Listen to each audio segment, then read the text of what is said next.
ከለውጡ በፊት የነበረውን ጳውሎስ ስትመለከቱ በአንድ ነገር ካመነ ያመነበትን ጉዳይ ለማድረግ በጣም ረጅም ርቀት ይሄድ እንደነበረ እሱ ራሱ በአፉ ሲመሰክር እንመለከታለን። ሌላኛው በፈሪሳዊነት ወይም ይሄ ጁዳይዝም እያደገ አድቫንስ እያደረገ የነበረ ሰው ነው።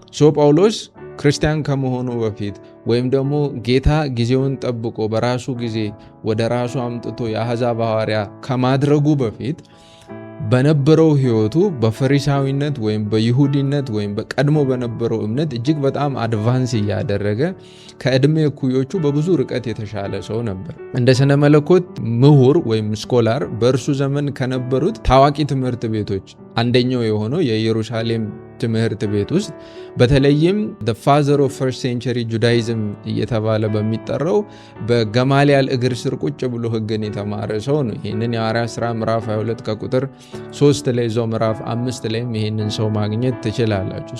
ጳውሎስ ቀድሞ በነበረው ሕይወቱ ያመነውን ነገር ለማድረግ ቆራጥ ሰው ነበረ። እንደገና ደግሞ አድቫንስ እያደረገ በይሁዲነት በነበረው ሕይወቱ ሰነፍ የነበረ ሰው አልነበረም፣ ወይም ሌማን የነበረ ሰው፣ ስራ ፈት የነበረ ሰው፣ ምንም የማያውቅ ሰው አልነበረም። ጠንቅቆ የሚያውቅ እንደገና ላወቀው ነገር ደግሞ መስዋዕትነት ለመክፈል ለመተግበር እጅግ በጣም ቆራጥ የሆነና ረጅም ርቀት ይሄድ የነበረ ሰው እንደነበረ መጽሐፍ ቅዱስ ያሳየናል።